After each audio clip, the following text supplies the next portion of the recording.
Hello everybody, welcome back to another video. We're back in my very messy cabin, and you would have seen a video or two ago that I did in fact get some platforms sorted out for the layout.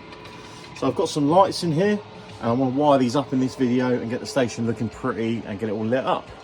In the background we've got a CMX track cleaner going around. I've borrowed this from Anthony just to test out to see if it's something I want to get for myself, because the nature of my layout, I don't actually run it very much, so I'm often using a track rubber. And those of you that know will know that that just makes it worse in the long run, because you end up with micro scratches on the track. It just attracts more dirt. So the CMX is around there, running around quite happily. This is the first time I've ever tried one, so if it goes well, I'll be on the lookout for one. Anyway, back to the video though. So as I say, I'm going to get these lights wired up hopefully, and to do that I have for quite a while had a spare DigiKeys 4018. DigiKeys sadly have gone bust, but there is a Yamork equivalent. Yamork are basically the follow-on from DigiKeys. I believe it was someone who was part of the DigiKeys team and went their separate ways, and it all went to court and got messy, and Yamork won out of it. So Yamork are now the go-to. But they're basically the same thing, and I have one or two of these spare from when I originally tried them, and then took them back off when I rebuilt the layout. So I'm going to chuck this underneath. The advantage is you can power these from a separate accessory bus, which in the future is something I am going to do. The layout is semi set up for that, so it is all done with the thinking of running an accessory bus in the future. However, currently everything runs off the main track bus. It's just sort of looped over until I put the accessory bus lines in. But these sort of modules allow you to do that, so they mean that all the main track power can be used just for running trains, which is what I want to achieve, rather than have all my lights on the track bus. The other advantage to that is if I ever get a short, all the lights don't go out. So the station will stay lit up, signal box will stay lit up, all that sort of stuff. We'll just have the track power go out rather than all the lighting on the whole layout. So it'll look a bit nicer if I ever have a bit of an oops. But yeah, so this, as I say, is just a DigiKeys one, so I'm going to take it out of the box. It's just got four little mounting sort of slots on the side of it, so I'll just screw it underneath the layout, and then I will basically, I most likely will put each platform on a different switch. So I'll have output 1 on, say, platform 1, output 2 on the island platform, sorry. And then I can have the footbridge separate if I want to. The substation, of course, can go on one, and then so on and so forth. So that's the general plan. So all I'm going to do is basically wire it all up and see how we get on. So here we are then, underneath Hairfield's middle baseboard. So the platform is above us. You can see the underneath of the layout. It's fairly simple, really. All I've done is I did go against the grain a bit, and I've used solid core cable. I know certain manufacturers like DCC Concepts will moan at that, but probably half the reason is because they sell a load of bus cable that they want you to use. But they go on about something to do with it messing up the DCC signal and all that, going down a solid core cable, blah blah. But my layout runs, it's quite happy. So as far as I'm concerned, I've seen no evidence of that, so I think it's a load of rubbish. That's not to say it is or isn't true. You can make your own mind up, but this is just the way I've done it. In any case, it keeps the bus wire and all that looking nice and neat, as you can tell. All we've got under here is, these are self-adhesive cable tie posts that you get from B&Q, Block and Quail if you're posh. The problem with those is they aren't the stickiest, so you see once every now and again one will come off. But that's, I learnt my lesson from doing these boards, and on Breakspear over the other side I actually put a dab of super glue on them, and they never come off after that. But they just hold them tight, and of course the nice bit is you can just clean them off with a little tiny bit of Scotch-Brite, and then you can solder straight to them, so they're really handy. There's no messing around taking insulation off and stuff, and because they are solid wires they aren't going to flex around, droop down, or they're not going to touch each other. So I've got no worry about having this bit with no insulation, because then in reality they're not going to touch each other unless I pinch them together like an idiot. So as for the platforms, these are my little wires hanging through from the platform lamps. So we've got 5 on the rear platform, which is the top one in the video. So 1, 2, 3, 4, 5, and then on the island platform we should have 4. I think it's 1 there, it's 2, 3, 4. Yep, that's fine. And on the rear again, this is for the substation, this wire hanging down, so that's no problem at all. So the substation, of course, I tested the substation stuff out with a 12-volt battery, and I used various resistors to get the lighting output on the substation and the little London Transport van correct. And then it's all just fed into a little bit of copper clad PCB, and then I just have 2 wires coming out, so that powers the whole lot. So that's nice and easy. This blue and black wire, I'm trying to remember what that is for actually. I think that's for the footbridge, but don't quote me, I can't actually remember. Right, let's have a look. Let's have a look. What's that? What have I got over there? Oh, sorry, no, it's for the pagoda. So that's the wiring for the pagoda hut. So I'll have to remember to put that in. The footbridge must have been one of these holes here. Obviously, I must have not poked it, not remembered to poke it back through. So I will do that, and then in turn, I'll also have to glue the footbridge down so it doesn't move anymore, because now the platforms won't need to come out ever again. I suppose I can finally commit. Just before we move on to wiring though, it does bring up the issue of the footbridge. Now the footbridge is knackered and it needs rebuilding, so let's get into it. I've destroyed the footbridge again, so it's doing me head in. Basically, this footbridge is an old Batman Scenecraft item, and I decided ages ago, I don't know if you remember, before the layout came back in the cabin, I decided to turn around one half of the footbridge, which meant chopping it all up. Now, this design of footbridge is based on Ruislip Station, sorry. So it's the design that I really wanted, so I've had to persevere with how awful it is. Basically, it's just, it's so flimsy, it's unbelievable. And when I turn it round the other way, having to cut it up just made it even worse.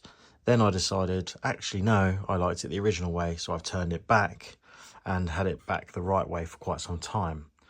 But now that it needs to permanently go on the layout, it's about time I properly fix this thing. If this doesn't work, I'm going to have to admit defeat and probably buy another one of it. And even then, it's still going to be flimsy and going to need some sort of work done. But what I'm doing now is I'm actually going to use Gorilla epoxy resin. I love this stuff. I use it on a lot of different projects. It's great. Be very careful with it though. And I'm going to use it. So I got a Dremel, handily. James lent me his Dremel. He got it from Lidl or Aldi, I think it was from Aldi. And it's this cordless one. Yeah, it was Aldi, sorry, yeah. And it comes in this box, just called rotary tool. And I use this little tool in there with the emery cloth attachment. And I've just shaved down where these attach at 45 degrees. I've then super glued these back on after cleaning them up fully, taken all the paint off this time, gone back to bare metal where the mating faces are.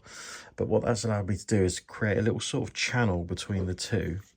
And now what I'm going to do is I'm going to run a load of this stuff down into there and really try and strengthen this up, hence all the tape, because I don't want the epoxy going into the lattice work. But yeah, so I'm going to run epoxy down either side to give it a bit of strength. Then what I'll probably do with the excess that I'm left over, I will look at going along this seam and the same again on the other side. So then from there, I'm basically going to try and really build the strength up as much as I can on this so that it's nice and solid, and get at least the base really solid on this. And hopefully that will work. But yeah, I'm basically just going to build it up piece by piece. These are the bits that come off the sides, so they sit sort of there roughly. And then we've got the top, which is here. This is the worst bit of all.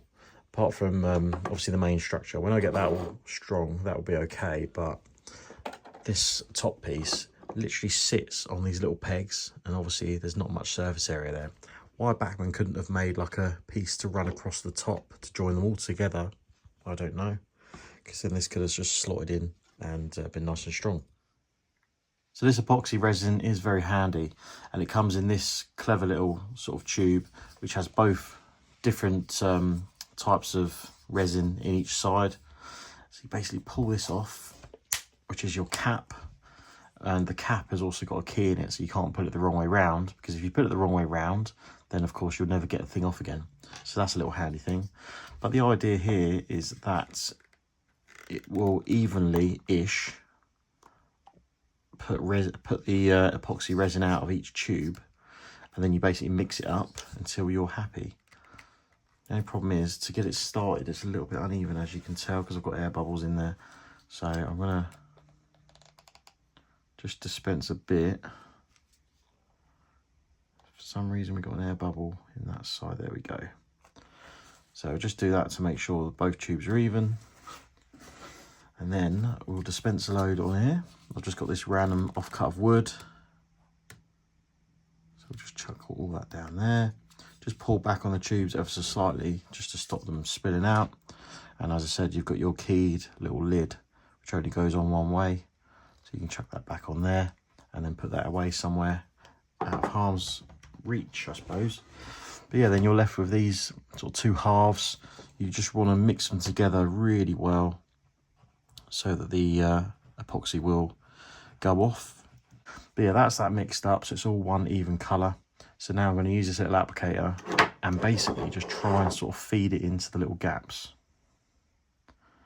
Hopefully we can get it in there. Obviously this is why as well I masked up the bridge, because I knew it was going to go everywhere. But basically just going to, I don't know where you can see it, if I zoom in and move this, that's probably a bit better. Excuse my wonky finger, which you probably have all noticed by now. I do have a knackered thumb now. I haven't got the lurgy, don't worry. That's what happens if you pick it too much. So anyway, moving on swiftly. So you can see I'm just going to put that down there. Basically just going to go all the way along and try and get a nice little sort of bead going all the way. And then what I want to do is I want to take the masking tape off before it fully sets, because otherwise I'll have no chance. So you've got to work quite fast. You get, I think it's 5 minutes this starts to set in.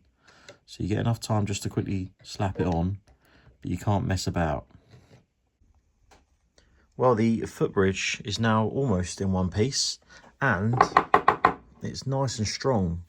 So I've used that Gorilla epoxy to secure it all together.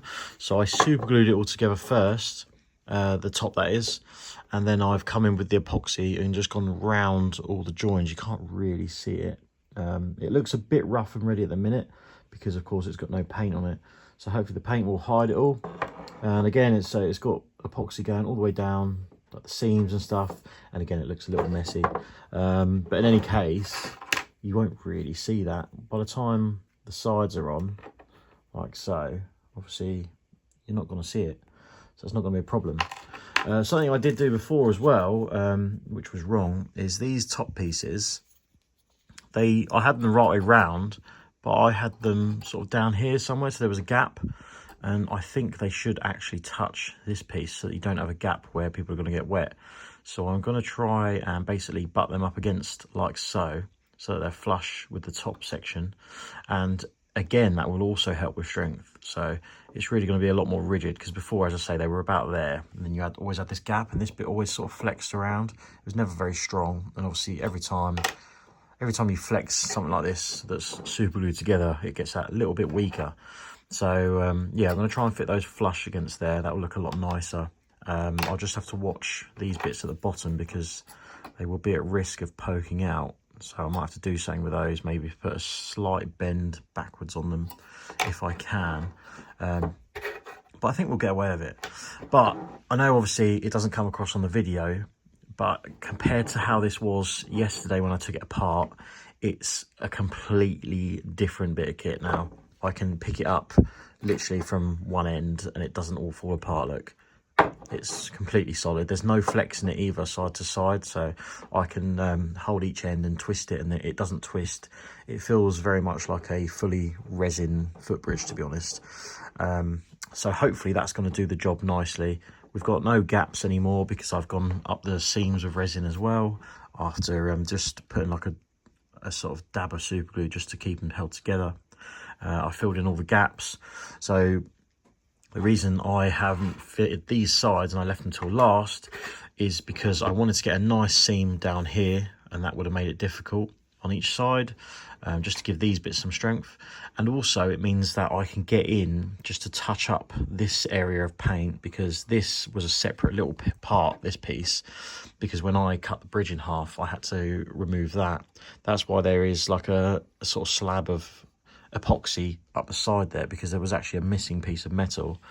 So that just allows me to get in there and just touch that little bit of green up, and just do a couple little bits. On this side I want to try and basically tie this little bit of heat shrink that the wires run through against this post at the back, so that will not, so that it doesn't stick out, so it's right in the corner. I think that will neaten that up a bit. Of course I did fit this figure in the way because the footbridge goes this way round, so when you look through it and down, hopefully he will obscure your view of it once it's out of the way. And we've got this little lady here just walking along as well. Obviously you can see inside the roof there the various bits of epoxy holding the roof together. We're never going to get around it all, but I'm just going to have to basically try and paint it up to make it look as good as I can, and we'll have to deal with it as it comes. But that's going to do the job nicely. Well, there is the footbridge complete and back in one piece. It's nice and sturdy now, so it can go back on the layout. You can see I've added a platform light on each side, so I had one of these left over, the DMG lamps that I'm using on the island platform. What I've done is I've got some long nose pliers and just squashed this piece here where it's flattened off to release the two top sections. Pulled them out, and I found some brass tube that was the right inside diameter for them to slot into, and I've shaped that with a notch in it to fit around the little step where the bridge piece sticks out, so that it glues all the way up it and it's flush.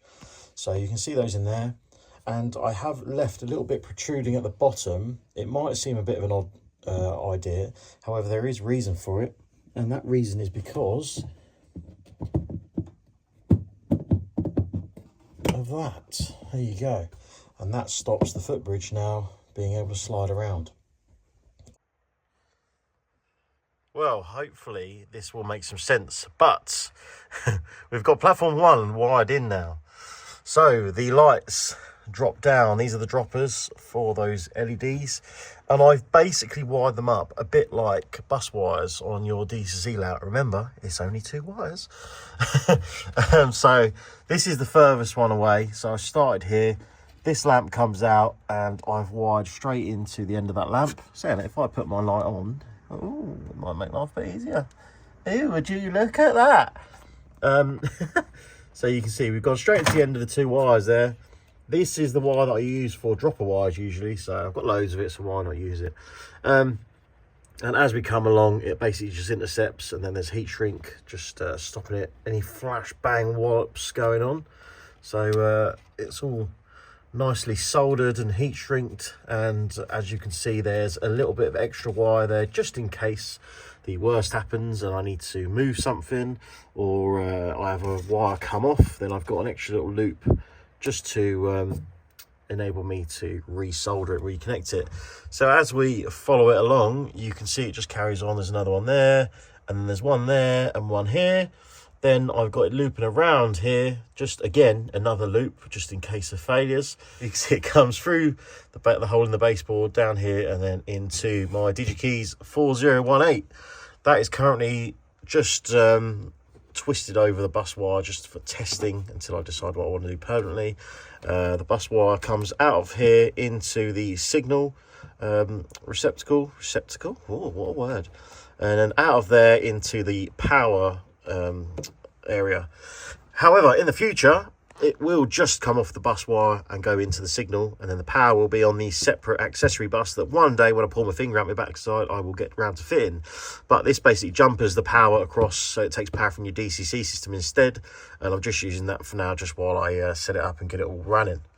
But yeah, so that goes around there. Then I've kept that separate so that those platform lamps are all on just one switch. The reason for that is because I've then fitted one single resistor to the end. So these are the lamps here, as I think I mentioned on earlier, each lamp comes with a resistor in the packet. It comes with enough for each one, but you don't need to actually use one resistor for every lamp. If you wire it like this, then you can just use one resistor on the positive leg going into the decoder, and that will be plenty good enough. And I have tried the lamps out, and they are a nice sort of brightness. I'm pretty pleased with the dull glow that they give off, and they do all work, surprisingly for me.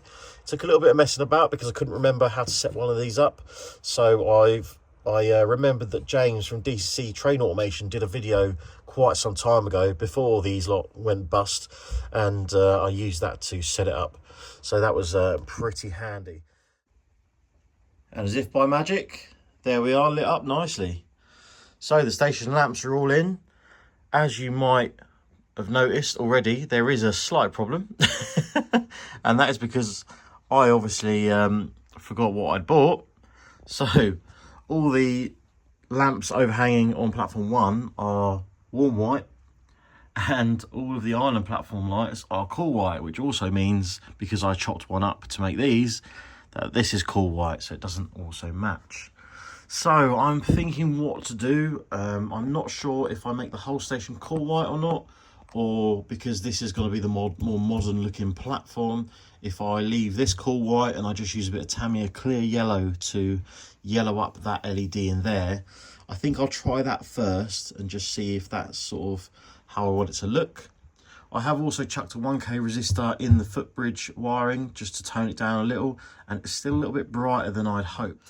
So I need to have a bit of a play around and experiment, but in general it looks pretty good. I'm really happy actually with how the pagoda looks, because it lights up the little man in there quite nicely, and to be fair, he looks a little bit like me, I suppose. He's probably about as miserable looking. But yeah, really pleased. I think it looks great. Only concerns I have are this area in front of the footbridge is a little bit on the dark side, so I'm not sure if I'm happy with that. Might need another lamp, but I don't know what I would do for that. Now, I have left the footbridge wiring. It is obviously soldered, but I have left it in a position where it's a bit easier to desolder than the rest of it all. So I can take it out if I want to and look at fitting some other lights. I'm not sure. I need to have a think, really.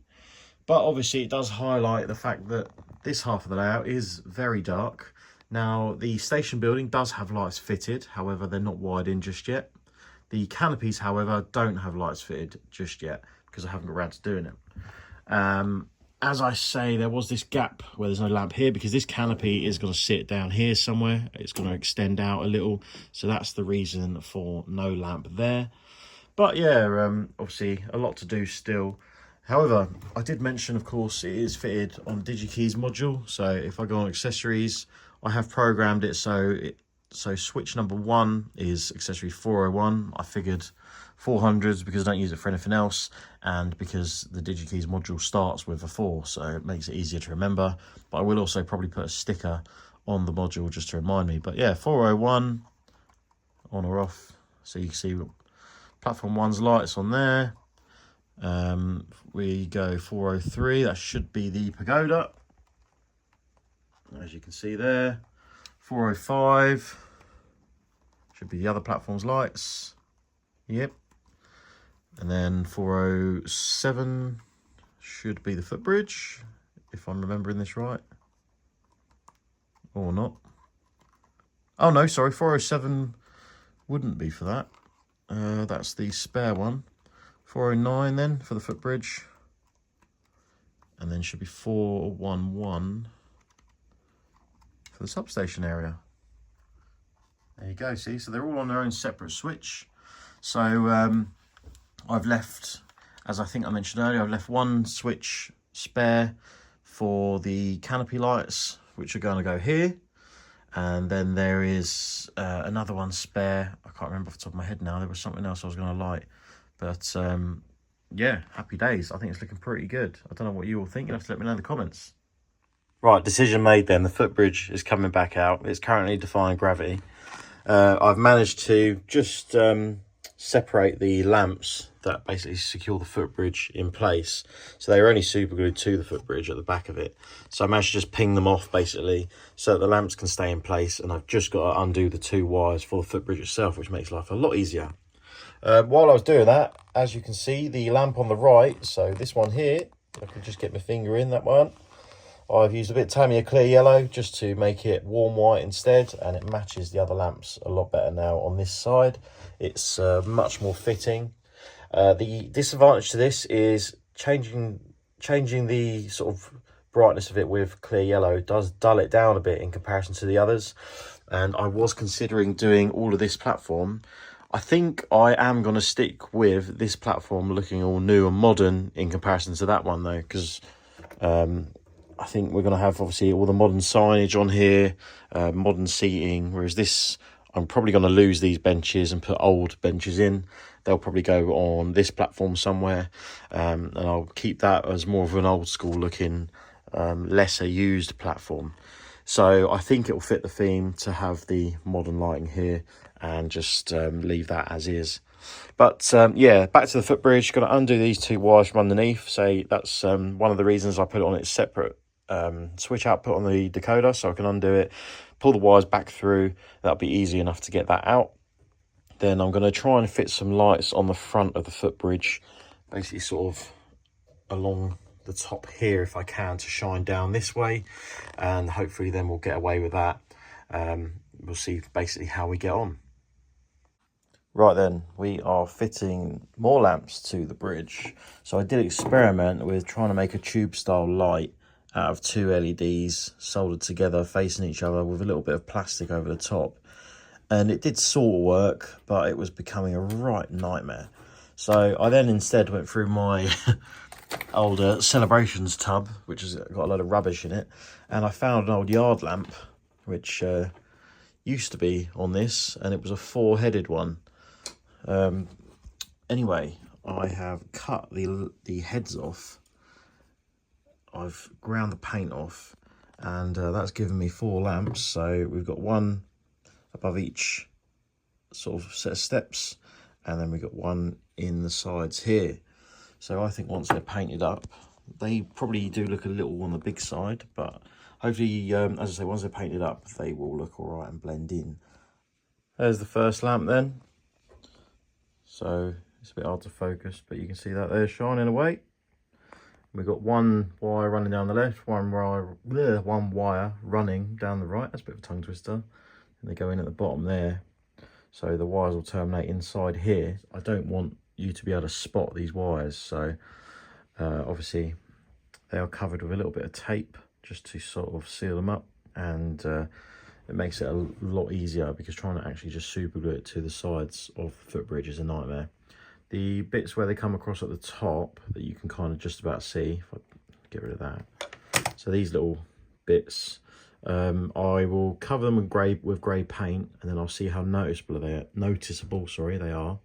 If you can spot them, then I will probably run some epoxy across just to sort of smooth that area out, and it'll also obviously cement in that sort of wiring, and then I'll paint that grey over the top, and then basically you should never see that they're there. You would never really know if this was painted. So that's the look I want to kind of achieve. So hopefully that will do the job. As I say, I'm going to fill this with probably glue and glaze, and that should be good enough for what we want to do.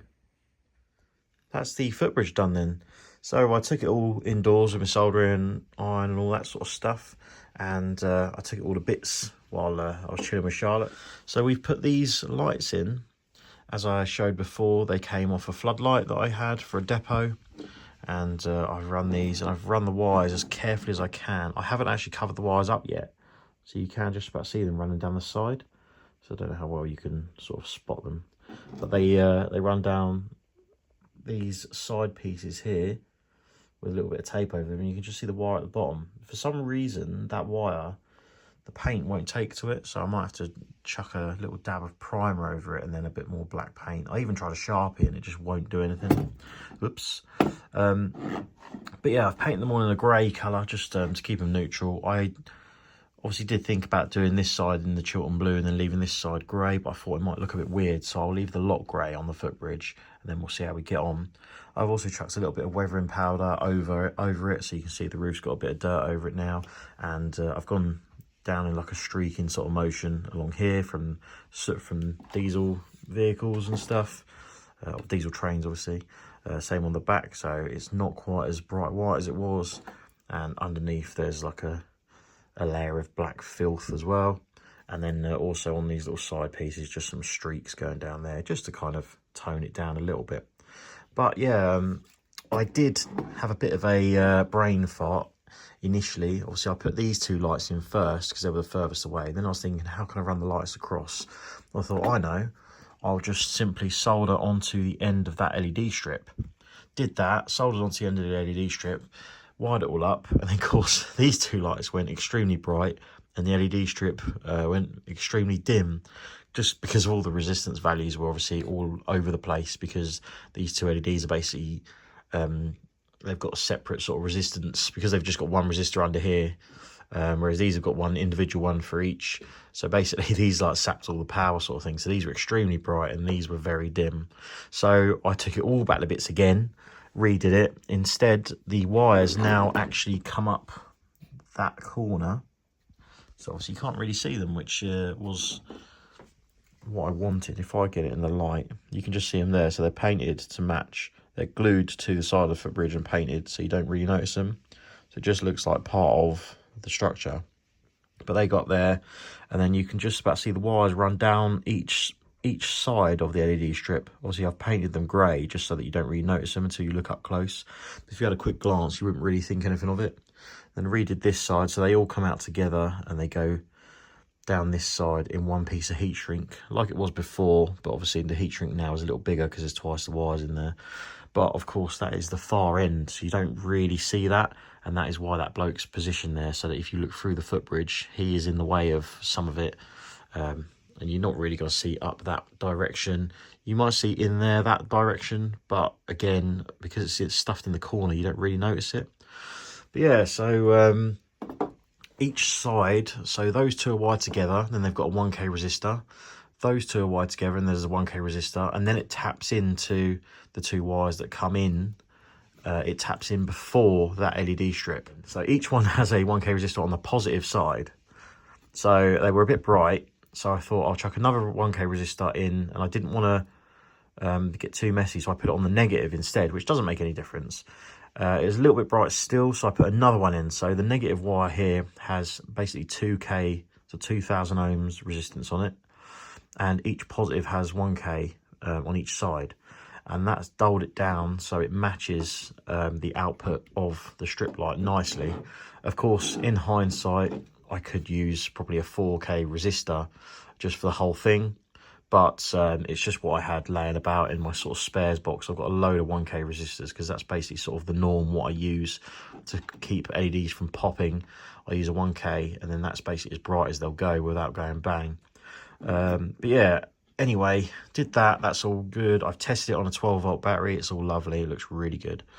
I've gone and painted these lamps grey, as I say, just to sort of blend them in, and I've blended in the paint on the sides and that sort of stuff, so it's all looking good. So I'll chuck it on the layout and we'll have a look at how it sort of looks lit up. There's the footbridge then, lit up again, and to be honest with you, I am massively pleased that I took the plunge and did these extra lights, because that is so much better. Only thing is I possibly should have fitted one on this side. However, I figured that because that side is under the bridge, it'd actually be slightly darker, so this side wouldn't be as bad. I don't know. Can I really be bothered to add another one on this side? I'm not sure. A few moments later. Well, that answers that, doesn't it? I pulled my finger out and we're all lit up. Happy days. Well, that's now looking about as good as I could ever have hoped. I am very happy that I decided to fit that extra lamp in the end. You can see it there just shining away. It looks a lot better. It was really sort of uneven looking before. And also, as you can tell there, the platform is now nicely lit up. So we do have a bit of an area here which is slightly dark, but it's really not too bad at all. I think we'll get away with that. I could, if I want, always try and maybe just pull these up ever so slightly. However, I don't want to manipulate them too much because those wires are very thin. I don't want to break anything, so I think I'll leave them where they are. I do think it's bright enough, and it gives a nice sort of glow. Again, I can always tweak brightnesses with extra resistors and things, just messing about, but I think we've got it pretty good. Well, moving on then, you can see the canopies are out. That's because I'm actually just evaluating how I can get lights in those without them looking messy. So I've got to have a good think about those, so I probably won't do those in this video. I might, for now, concentrate on getting the signal box lit up again. It does have a light in it, and you would have seen in previous videos ages ago, it does work. However, I've never been happy with the light output. It looks great at night because it just gives a very dull glow. However, in the grand scheme of things, of course, the layout will mainly be run in a daytime setting. But if I want to dim the lights down and run it at night time, you're still going to have a lot of ambient light about, a bit like it is now. I mean, it's light outdoors now, and I've got all the lights off in here, so you can see that shines through. So I'd just like to make the signal box light bright enough so that you can actually just tell that it's turned on inside. I don't want it to be massively bright. I just want you to be able to see the lever frame, really. That's my only real sort of goal. Apart from that, I might actually go ahead and finally rewire in my DigiKeys lights. So Harefield does have a full DigiKeys day and night lighting set up on it, so it cycles through sort of dawn, daylight, dusk and nighttime modes, and you can adjust it accordingly. And now that I've got the lights on the platform, I think it'd be worthwhile doing that. So I think, as I say, I'll get the signal box wired back in, I'll get the day and night lighting wired back into the layout, and then that'll probably be the end of this video, so bear with. So I'm just making up some little plug connectors to go on the LED strips. So you can see there we've got a long piece and a short piece. The reason I've done this, rather than just solder the plug, the male end of the plug, this piece, straight to the LED strip, because I did that before and it just becomes a bit of a pain to actually connect them both together because it gets in the way on the baseboard. And this just angles it nicely towards the hole where the lighting plugs go through on the baseboards. Obviously, if anything happens, it's easy enough to get off, and then I can use this nice flat area to glue to the bottom of the baseboard. So that works pretty well. And yeah, obviously this plug, I'll just mark the plug so I know what way round it goes. So I'll use a bit of paint on one end on this side and one end on that side so they match up, and that works quite nicely. So I've done one, it's just under here, so you can see the LEDs are on now. I'm just going to do board number 3, so you can see the plugs under there. This one does have a little boot over it, which is quite handy, but unfortunately I've only got one, so the one down there is going to have to live without, I'm afraid. But yeah, you can see the setup just goes through those holes, and then obviously the long side ends up here, and I'll use a little cable tie post and tie it to there so that any snags, it pulls on the cable tie post rather than pulls the LEDs off. But yeah, that works quite nicely. Obviously I've got the multicoloured LED strip on the right and the single white LED strip on the left. Unfortunately, I don't think I've got any spare of the single strip, so on this side I've only got the multicoloured one currently. I'll have to have a good dig around the cabin because I have got a roll of LED strip, a single colour, but I'm not 100% sure if it's the right colour, because obviously you get warm white, cool white, and then obviously different brands and stuff have different light outputs. But in any case, it lights the layout up lovely. If I just turn all the lights off, you can see there it's a lovely glow, and it really does bring out all the colours and stuff, so that's great. I think that's it in daytime mode at the minute, and I do have a DigiKeys 4050 underneath, and it does cycle through day, evening, night and morning. I've got it in automatic mode at the minute, but it cycles once every couple minutes or so, so I'm not going to leave you hanging for that long. I'll try and sort of come back when it's in nighttime mode or something like that, but for now I'm going to obviously turn the lights back on, and I'm going to solder those plugs onto that side, and then hopefully get this side lit up, and then I'll take some pictures. So the signal box is sorted out now. I was never happy with the light output. The LED that was in it did work, however it was extremely dim. You could only just see a very dull glow at night. So it wasn't really what I wanted. I've got all this lovely interior detail in the signal box. I'll put a picture of it in now with the roof off. So I obviously wanted you to be able to see a little bit of it through the window, which you can now. So I changed the LED in there for a 3mm flat top warm white LED rather than the small bright white LED that was in there before. So now it's got more of a warmer glow to it, looks a bit more prototypical. And I also set it into the roof, so it's actually flushed into the roof now, whereas before it's stuck down. So if you just look straight through the window, you could just see a dirty grey LED in the way, whereas now there's just a 3mm hole in the roof and there's an LED just flush with it, so it just shines down from the ceiling. So it looks an awful lot better. I can, of course, tone it down with extra resistors underneath the baseboards when I get round to it if I want to, if I feel it's too bright. I've experimented with a 1K and a 2K resistor, and the 2K was probably the better looking of the two. However, it was on the dim side, and I want you to be able to see clearly in the signal box, as I say, when the layout is in daytime. So I'll probably use a 1K resistor just to tone it down ever so slightly more than it is at the minute. But the other thing I did is there is a stove, and you can see it there just flickering away. So there is a nice stove at the back there. So I drilled that out. It's a 3D printed item. I drilled that out and I fitted a small orange SMD in there, surface mount resistor. And I've used a little arc welding circuit underneath. It's all I had. I've had it just kicking around for ages. It's actually by Lay's, I think. I've had it for so long. So I thought, why not use it? So it's a little arc welding simulator. Obviously, it's not quite the correct flicker, but once every now and again, if you switch it on and it's flickering away like that, I don't think it looks too bad. So it's just an extra little sort of add-on, isn't it, in the background? So I think that's pretty cool. So anyway, yeah, another set of wires coming out of there. So what I'm going to do now is I'm going to get that back in the layout, and I'm going to probably bond it in now so it's in there permanently at long last, because it's been loose this whole time.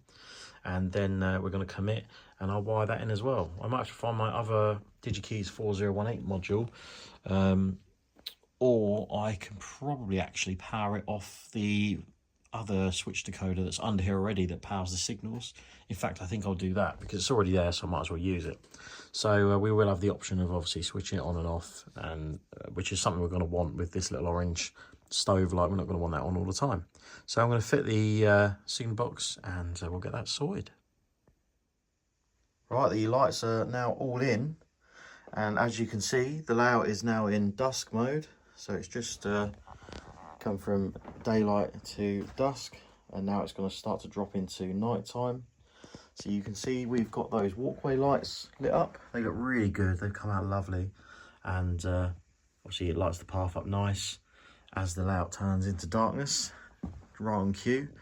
You see the signal box has got a lovely glow to it. There's a little bit of light bleed in certain angles, which I need to sort out, which is no problem.